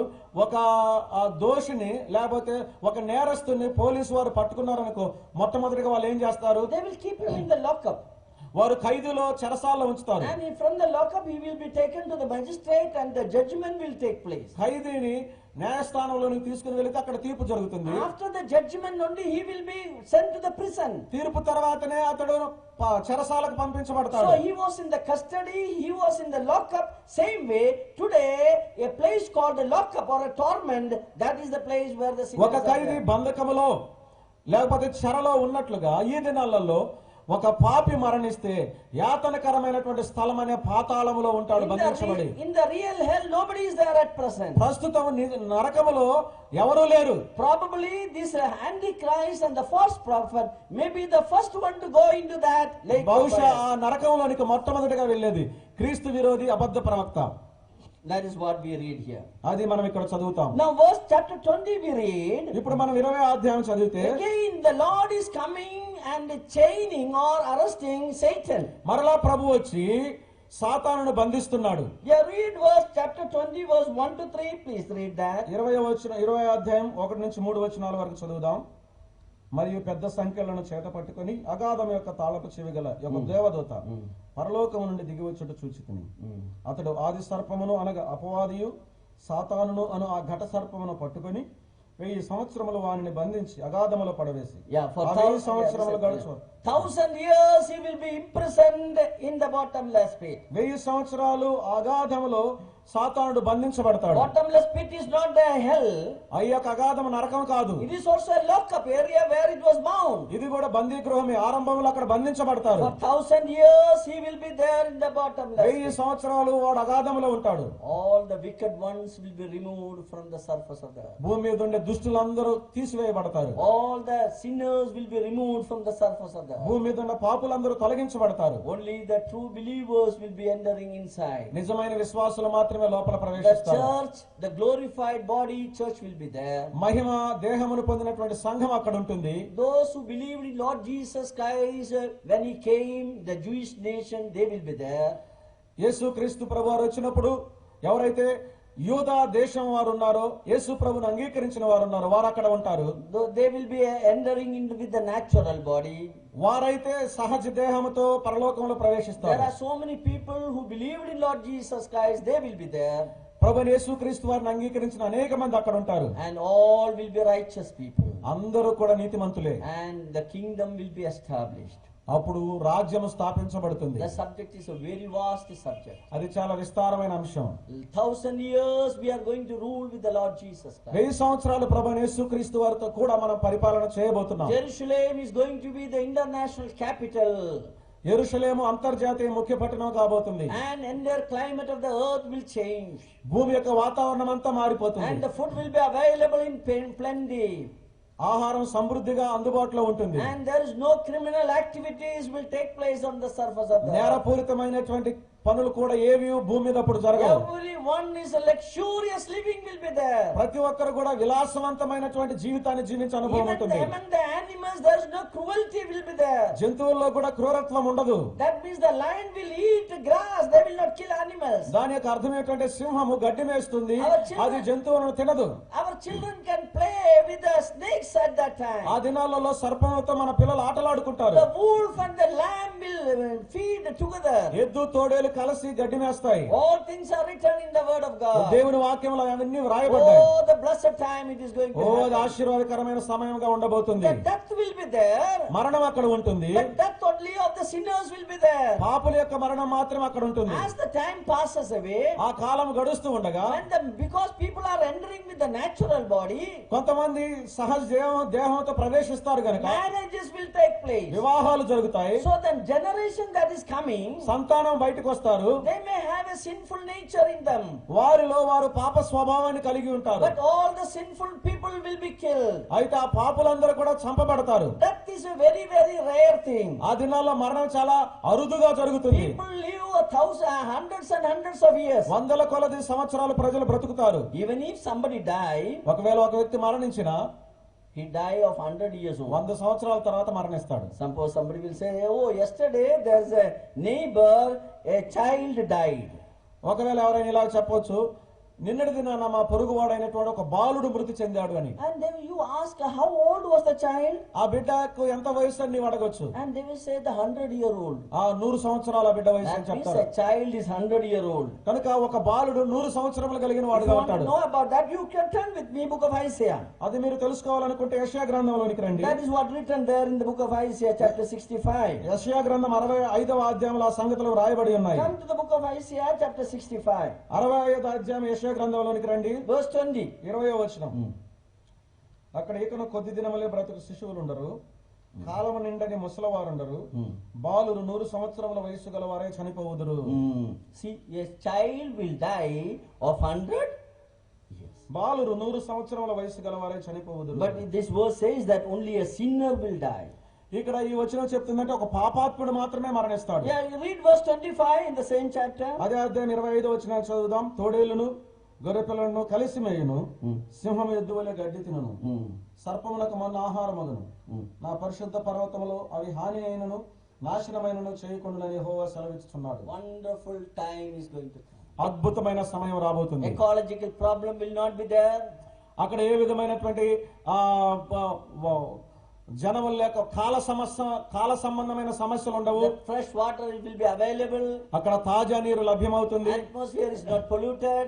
ఆ వాతావరణం కాలుష్యం కాదు. The productivity of the entire earth will increase. భూమి యొక్క ఆహార ఉత్పత్తులు ఎక్కువ అవుతాయి. Everything is abundantly available. సమస్తము కూడా సమృద్ధిగా అందుబాటులో ఉంటుంది. Nobody will say that I am sick. నేను అనారోగ్యంతో ఉన్నానని ఎవరు చెప్పరు. I think there is no need of any hospital at that time. ఆ దినాల్లో ఏ విధమైన వైద్యశాలల అవసరం లేదని There నేను won't be అనుకుంటున్నాను. any hospital. ఏ విధమైన వైద్యశాలలు ఉండవు. Even there won't be any police stations. I A think. విధమైనటువంటి పోలీస్ స్టేషన్లు కూడా ఉండవు. Jesus is going to rule the world. యేసు ప్రభువారు ప్రపంచాన్ని పరిపాలన చేయబోతున్నాడు. Oh, that beautiful time we are awaiting. ఆ అద్భుతమైన సమయం కోసం, మనోహరమైన సమయం కోసం మనం ఎదురు చూస్తున్నాం. That will continue for 1,000 years. అది 1000 సంవత్సరాలు కొనసాగుతుంది. After 1,000 years, 1000 సంవత్సరాల తరువాత the Satan will be released from the bottomless pit. అగాధములో నుండి సాతానుడు విడిపించబడతాడు. Satan, even if he is in the 1,000 years there is no change in the mind of Satan. 1000 సంవత్సరాలు అగాధములో ఉన్నా కూడా సాతాను యొక్క మనసులో ఏ విధమైన మార్పు ఉండదు. He will instigate some people from this population. ఈ యొక్క ప్రజలలో నుండి కొంతమందిని పురికొల్పుతాడు. And along with them he will fight with the Lord Jesus Christ. వారితో కూడా కలిసి యేసు ప్రభువారితో యుద్ధం చేస్తాడు. That is the final conflict on the surface of the entire universe. విశ్వమంతటిలో కూడా అది చివరి విరోధము. And when the Satan is fighting with the Lord Jesus Christ, సాతానుడు ప్రభువైన యేసుక్రీస్తు వారితో పోరాటం చేస్తున్నప్పుడు the fire will come from heaven. ఆకాశం నుండి అగ్ని దిగి వస్తుంది. This earth will be destroyed. ఈ భూమి నాశనం అవుతుంది. The heaven will be destroyed. ఆకాశం నాశనం అవుతుంది. Everything will be destroyed. సమస్తము నాశనం అవుతాయి. And Satan will be caught. సాతానుడు అప్పుడు పట్టబడి And he will be thrown into the lake of fire. అగ్నిగుండములో పడవేయబడతాడు. He will join with the Antichrist and the false క్రీస్తు prophet. విరోధితో అబద్ధ ప్రవక్తతో కలుసుకుంటాడు. That's the end of the whole wickedness. అది దుష్టోత్తమ అంతటికి ముగింపు. The new heaven and the new earth will be created.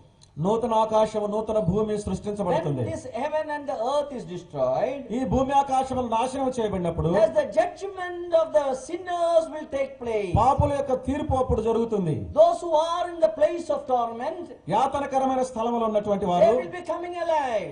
వారు ప్రాణముతో వస్తారు. They will be resurrected. వారు పునరుద్ధానులు అవుతారు. And they will stand before the white throne before God. వారు దేవుని ధవళ సింహాసనం ఎదుట నిలువబడతారు. Everyone will have to give the account at that time. ఆ సమయంలో ప్రతి ఒక్కరూ వారి వారి లెక్కను చెప్పాలి. Whatever sins they have committed, వారు చేసిన పాపాలు ఏవైతే ఉన్నాయో accordingly the judgment will take place. ఆ ప్రకారం తీర్పు జరుగుతుంది. Please read Revelation chapter 20. దయచేసి ప్రకటన గ్రంథం 20వ అధ్యాయంలో చదువుదాం. Verse 11 to 15 we read about that. దాని గురించి 11వ అధ్యాయం నుంచి 15వ వచనం వరకు చదువుతాం. Please read that. దయచేసి I చదువుదాం. know the time is up. This is the last day we are going to finish it off. సమయం అయిపోయిందని నాకు తెలుసు. ఇది చివరి దినం కనుక ఈ కూడికలకు నేను ముగిస్తాను. Yeah, chapter 20 verse 11 onwards please read. ప్రకటన గ్రంథం 20వ అధ్యాయం 11వ వచనం నుండి చదువుదాం. మరియు ధవళమైన మహాసింహాసనమును దాని యందు ఆసీనుడైన యొక్కనని చూచి తిని భూమి ఆకాశములు ఆయన సముఖము నుండి పారిపోయాను. వాటికి నిలువ చోటు కనబడకపోయాను. మరియు గొప్పవారేమి కొద్దివారేమి మృతులైన వారందరూ ఆ సింహాసనం ఎదుట నిలువబడి ఉండటం చూచి తిని అప్పుడు గ్రంథములు విప్పబడిన మరియు జీవ గ్రంథమును వేరొక గ్రంథం విప్పబడిన. ఆ గ్రంథముల యందు వ్రాయబడి ఉన్న వాటిని బట్టి తమ క్రియల చొప్పున మృతులు తీర్పు పొందిరి. సముద్రము తనలో ఉన్న మృతులను అప్పగించను. మరణమును పాతాళ లోకమును వాటి వశమునున్న మృతులను అప్పగించను. వారిలో ప్రతివాడు తన క్రియల చొప్పున తీర్పు పొందిన. మరణమును మృతుల లోకమును అగ్నిగుండంలో పడవేయబడను. ఈ అగ్నిగుండం రెండవ మరణం. ఎవరి పేరైనను జీవ గ్రంథమందు వ్రాయబడినట్టు కనబడేయడలో వాడు అగ్నిగుండంలో పడవేయబడను. This is the final judgment that is going to take place. చివరి తీర్పు జరగబోతుంది. And that is called white throne judgment. అది ధవళ సింహాసనం యొక్క తీర్పు. All those who have done wickedness today, దుష్టత్వం ఈ దినాలు చేసిన వారందరూ కూడా they have to stand before the white throne judgment. వారు ధవళ సింహాసనపు తీర్పు ఎదుట On నిలవబడాలి. that day, ఆ దినాన the books will be opened. గ్రంథాలు విప్పబడతాయి. Let me tell you, in your name there's a book in heaven. నీతో చెప్పనివ్వండి, నీ పేరు మీద పరలోకంలో ఒక గ్రంథం ఉంది. So in your name, you may be, no name may be Prakash from Hubli, there's a book there. నీ పేరు ప్రకాష్ అయి ఉండొచ్చు. ప్రకాష్ హుబ్లీ అనే పేరు మీద ఒక గ్రంథం ఉంటుంది. Your name may be Vinod from Hubli, their address is there. నీ పేరు వినోద్ కావచ్చు. వినోద్, హుబ్లీ వినోద్ అని నీ చిరునామా అంతటి చేత పరలోకంలో ఒక పుస్తకం ఉంటుంది. Whatever you have done in your life, నీ యొక్క జీవితంలో నువ్వు ఏవైతే చేశావో everything is recorded there in that book. ఆ యొక్క పుస్తకంలో సమస్తము వ్రాయబడతాయి. Before the white throne judgment, ధవళ సింహాసనపు ఎదుట the books will be opened. గ్రంథములు విప్పబడతాయి. Your book for your name will be opened. నీ పేరు మీద ఉన్న గ్రంథం విప్పబడుతుంది. Oh, all your sins will appear there. నీ పాపాలన్నీ అక్కడ కనబడతాయి. Oh, you will wonder, I thought nobody knows that sin. నీవు ఆశ్చర్యపోతావు, నేను చేసిన ఆ పాపం ఎవరికి తెలియదు అనుకున్నానే అని. One by one it will will come before you. నీ ఎదుటికి ఒకదాని వెంబడి ఒకటి Oh, వస్తాయి. you will shock when you see the things there. అక్కడ ఉండే విషయాలు నువ్వు చూసినప్పుడు నిర్ఘాంతపోతావు. Oh, you will say, yeah, that is all true. They happened. అప్పుడు Really నేను చదువుతావు, అవును అవన్నీ నిజమే, ఇలాగ చేశాను, జరిగాయని. And accordingly you will be judged. ఆ ప్రకారము నీకు తీర్పు తీర్చబడుతుంది. The basis of the judgment, తీర్పు దేని మీద ఆధారపడి ఉంటుంది? if your name is not there in the Lamb's book of life, గొర్రెపిల్ల జీవ గ్రంథంలో నీ పేరు రాయబడకపోతే you can escape from this judgment. నీవు తీర్పును తప్పించుకోగలవు. Today you can do that. ఇప్పుడు నువ్వు అలాగ What చేయవచ్చు. you have to do? నువ్వేం చేయాలి? You have to accept Jesus as your personal savior. యేసుక్రీస్తు ప్రభువారిని నీవు వ్యక్తిగత రక్షకునిగా అంగీకరించాలి. Accept him in your heart. నీ హృదయములోనికి ఆయనను స్వీకరించాలి. Confess your sins. Oh Lord, I am a sinner. ఓ దేవా, నేను పాపిని అని నీ పాపములు ఒప్పుకో. Forgive my sin. నా పాపాలు క్షమించు. If you confess your sins like that ఆ రీతిగా నీ పాపాలు నీవు ఒప్పుకుంటే, and accept Jesus as your Lord, యేసుక్రీస్తు వారిని ప్రభువుగా నీవు స్వీకరిస్తే, your name is written in the Lamb's book of life. నీ యొక్క పేరు గొర్రెపిల్ల జీవ గ్రంథమందు రాయబడుతుంది. And if your name is there in the Lamb's book of life, గొర్రెపిల్ల జీవ గ్రంథంలో నీ పేరుంటే,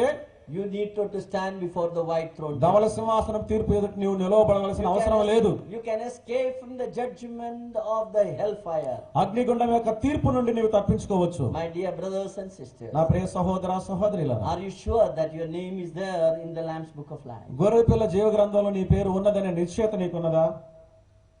If your name is not there, నీ పేరు అక్కడ లేకపోతే you have to give account to each and every sin you have committed. నీవు చేసిన ప్రతి పాపాన్ని బట్టి నీవు లెక్క చెప్పాలి. All the hidden sins will be visible at that time. ఆ సమయంలో నీ రహస్య పాపాలన్నీ కనపడతాయి. And accordingly the judgment will come.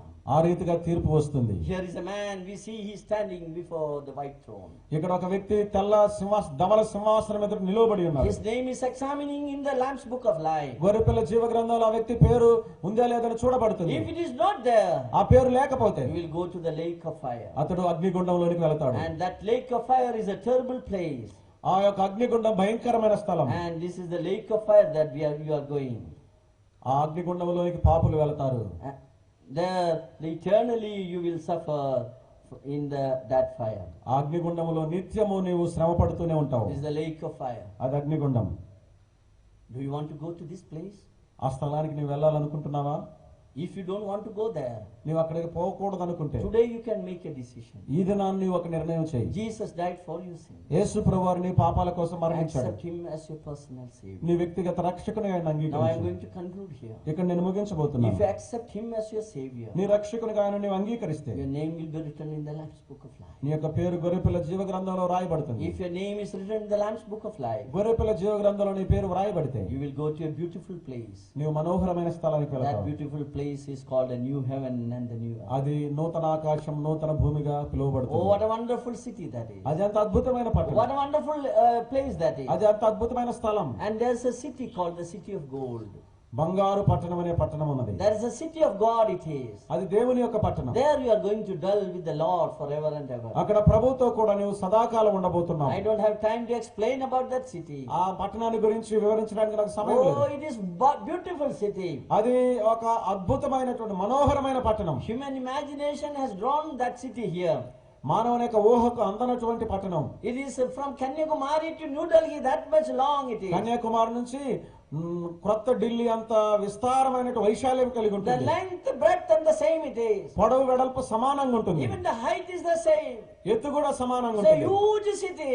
అది గొప్ప పట్టణం. And absolutely gold it is. అది పూర్తిగా సువర్ణమయమైన పట్టణం. The streets of that city is gold. ఆ పట్టణం యొక్క వీధులు బంగారం. Oh, what a wonderful city that అది is. ఎంత అద్భుతమైన పట్టణం. Do you want to go to that city? నీవు ఆ పట్టణానికి వెళ్ళాలనుకుంటున్నావా? You accept Jesus as the personal Yesu savior. క్రీస్తు ప్రభువుని వ్యక్తిగత రక్షకునిగా Jesus అంగీకరించు. came first time to save you మొదటిసారిగా యేసు ప్రభువు నిన్ను రక్షించడానికి వచ్చాడు. and to take you to this beautiful city. ఈ మనోహరమైన పట్టణంలోనికి నిన్ను తీసుకుని వెళ్ళడానికి వచ్చాడు. Jesus Christ told his disciples, యేసు ప్రభువు తన శిష్యులతో చెప్పాడు, I am going to prepare in my Father's house there are many mansions. నా తండ్రి యొద్ద అనేక నివాసములు కలవు. And I am going to prepare a place for you. మీ కొరకు నేను స్థలం Once I సిద్ధపరచగలుగుతున్నాను. prepare the place, I will come again and to take you. నేను with me. స్థలం సిద్ధపరిచిన తర్వాత మరలా వచ్చి మిమ్మల్ని తీసుకుని వెళ్తాను. Jesus is coming to take you to this city. ఈ పట్టణానికి నిన్ను తీసుకుని వెళ్ళడానికి యేసు ప్రభువు మరలా This రానయ్యున్నాడు. city is called the New Jerusalem. అది నూతన యెరూషలేము పట్టణము. The gate of that city is made up of single pearl.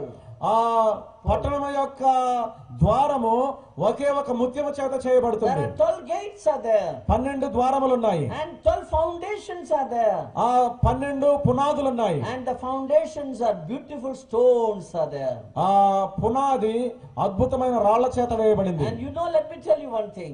నేను మీతో ఒక విషయం చెప్పనివ్వండి. This city is a flying city, it moves around. ఈ యొక్క పట్టణం ఎగిరే పట్టణం, అటు ఇటు వెళ్లే పట్టణం. And we will be entering into this city through the gates. ఆ ద్వారముల గుండా, గుమ్మముల గుండా ఆ పట్టణంలో మనం This is the ప్రవేశిస్తాం. promise that God has given to his people. దేవుడు తన ప్రజలకు ఇచ్చినటువంటి వాగ్దానం అది. In that city there's a river, ఆ పట్టణంలో ఒక నది ఉన్నది. the river of life. అది జీవనది. Both the sides the trees are there. ఇరువైపులా వృక్షములు ఉన్నాయి. The tree of life. అది జీవ వృక్షములు. The tree will produce 12 different fruits every month. ప్రతి నెల 12 విధములైనటువంటి కాపు కాస్తుంది ఆ You can వృక్షాలు. enjoy that. వాటిని మనం ఆనందించవచ్చు. Are you interested in this? అందులో నీకు ఆసక్తి ఉందా? If you are interested, నీకు కనుక ఆసక్తి ఉంటే today is the time for you. నీ కొరకు ఈ దినమే సమయం. You accept Jesus into your heart. యేసుక్రీస్తు ప్రభువారిని నీ జీవితంలోనికి ఆహ్వానించు. If you accept, నీవు అంగీకరిస్తే your name will be written on the Lamb's Book of Life. నీ యొక్క పేరు గొర్రెపిల్ల జీవ గ్రంథంలో If వ్రాయబడుతుంది. your name is not there in the Lamb's Book of నీ Life, యొక్క పేరు గొర్రెపిల్ల జీవ గ్రంథంలో లేకపోతే you will be thrown into the eternal hellfire. నీవు నిత్య నరకాగ్ని గుండంలోనికి తోసివేయబడతావు. Choice is yours.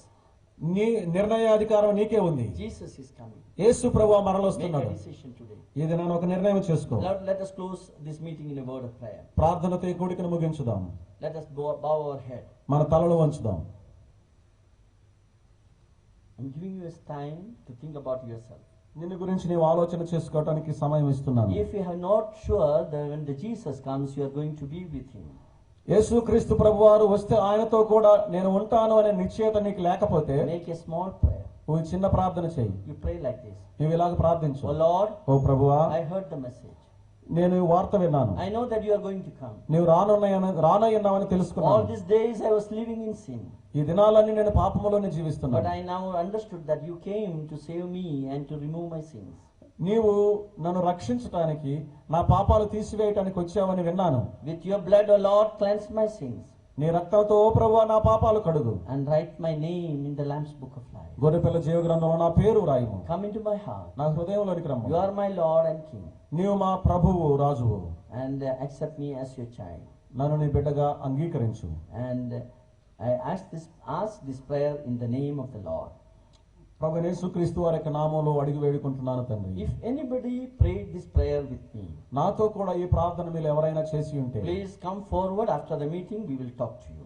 కూడిక అయిపోయిన తర్వాత ముందుకు రండి, మేము నీతో మాట్లాడతాం. If you raise your right hand, we will know and we can definitely pray for you. మీ కుడి చేయి ఎత్తి చూపిస్తే మిమ్మల్ని మేము తెలుసుకొని మీ కొరకు ఖచ్చితంగా ప్రార్థన చేస్తాం. Anybody has prayed this prayer? ఈ ప్రార్థన ఎవరైనా చేశారా? May God bless you, sister. సహోదరి, దేవుడు నిన్ను దీవించును గాక. Anybody else? May God bless you, sister. సహోదరి, దేవుడు నిన్ను దీవించును గాక. Anybody else? ఇంకెవరైనా ఉన్నారా? అమ్మ, దేవుడు నిన్ను దీవించును గాక. Yes, ఇంతవరకు may God Yesu bless Prabhu you. నమ్ముకోకుండా ఈ రాత్రి May God అలా bless కొత్తగా you. నమ్ముకోవటానికి ఇష్టపడితే Tomorrow, sometimes you may not get a time. రేపటి దినం బహుశా నీకు దొరకకపోవచ్చు. Today is the time. ఈ దినమే సమయం. Accept Jesus as your Savior. యేసు ప్రభువుని రక్షకునిగా అంగీకరించు. Now we are concluding with the prayer. ప్రార్థనతో ముగిస్తున్నాం. After the prayer, please do come forward. We will talk to you. ప్రార్థన అయిన తర్వాత మా యొద్దకు రండి, మేము నీతో మాట్లాడతాం. కృపగల దేవా, ప్రేమ కలిగిన తండ్రి, అద్భుతమైన మీ లేఖనాలను బట్టి మీకు స్తోత్రాలు. 4 దినముల కూడికలను బట్టి మిమ్మల్ని స్తుతిస్తున్నాం. మిమ్మల్ని నమ్ముకుంటే ఎంత ధన్యమైన జీవితం ప్రభువా, మీరు నమ్మకపోతే ఎంత దౌర్భాగ్యమైన భయంకరమైన జీవితం. ఇక్కడ ఉన్న వారిలో ఎవరైనా హృదయాలను కఠినపరచుకొనకుండా ఆయన మిమ్మల్ని అంగీకరించే కృపనివ్వండి. ఇంతవరకు మిమ్మల్ని నమ్మని వారు ఉంటే రాత్రి వాళ్ళ రక్షణ తీర్మానం చేసుకునే కృపనివ్వమని ప్రార్థన చేస్తూ ఉన్నాం. దయగల దేవా, ప్రేమ కలిగిన తండ్రి, కూడికలను బట్టి మిమ్మల్ని స్తుతిస్తూ చేరి వచ్చిన వారిని మీ కృపలో జ్ఞాపకం చేసుకోమని మమ్మందరిని మీ దయగల చేతులకు అప్పగించుకుంటూ మీ ప్రియకుమారుడు మా రక్షకుడు ప్రభువైన క్రీస్తు యేసు వారి నామం స్తోత్రంలో చెల్లించుకుంటూ వేడుకుంటున్నాము తండ్రి. ఆమేన్.